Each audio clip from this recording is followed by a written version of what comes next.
এমনও পীর আছে এখনো পেশাব ফিরে পানি লাই না। আমি আপনার মুরিদান কত আছে বলে 1010 আছে, বলে পেশাব ফিরে পানি নিলেন না কেন? আমাকে বলছে কারবালার জমিনে হুসাইন পানি পানি করে মারা গেছে, ওই পানি আমি এই জায়গায় ঠেকাবো না। আমি ছাত্র জীবনে 40 দিনের জন্য তাবলিগে গেলাম। তো তাবলিগে যাই দেখি, যখন ইমাম সাহেব সালাম ফিরাইয়ে ফেলে, সালাম ফিরানোর পরে আমির সাহেব উঠে লাফ দিয়ে উঠে বলে, ভাই বাকি নামাজ আনতে কিছু দিনের আলোচনা হবে, একটু বসেন, বসলে বহুত বহুত। আমি মনে করলাম এদের ফায়দা যে কি আমি তাই দেখব। তারপরে দেখি ওরা প্র্যাকটিক্যালি হাদিস দলিল বলতেছে, সাহাবীদের কাহিনী বলতেছে, দিনের দাওয়াত দিচ্ছে। কিন্তু একটা জিনিস দেখলাম, হানিয়া মারিয়াজের লবণ খাওয়ার দোয়াটা আমরা অনেকেই জানি না। এটা লবণ খাওয়ার দোয়া, আল্লাহুম্মা বারিক লানা ফিমা রাযাকতানা ওয়াকিনা আযাবান নার। এটা ভাত সামনে আসার দোয়া। পেশাব পায়খানা ঘুম এসব প্র্যাকটিক্যাল ট্রেনিং দিচ্ছে, ঠিক কিনা?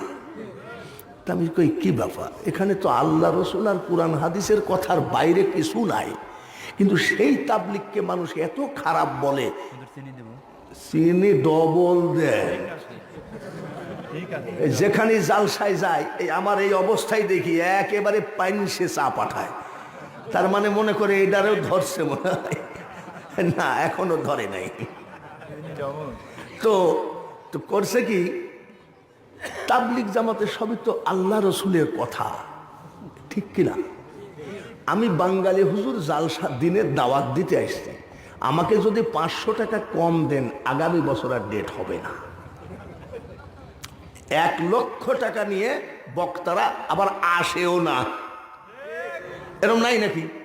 কিন্তু তাবলিগ জামাতরা নিজের জমি বিক্রি করা, গরু বিক্রি করার টাকা দিয়ে দিনের দাওয়াত দিয়ে বেড়ায়। এরা কি খারাপ? আমি এরা তো ভালোই। আচ্ছা ঠিক আছে, গেলাম চরমোনাই। কোথায়?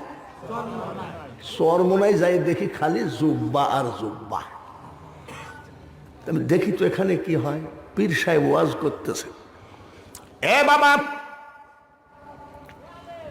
আপনাকে যখন কবরে শোয়ানো হবে 40 কদম হেঁটে মুসল্লিরা চলে যাবে, একটা সাপ এসে সবল মারবে, 70 গজ নিচে মাটির নিচে চলে যাবেন, আর একটা সাপ এসে সবল মারলে 40 গজ মাটির নিচের থেকে চলে আসবেন। কবরের চিন্তা করেন বাবা, কবরের ভয় করেন, কবরের ভয় দেখাতে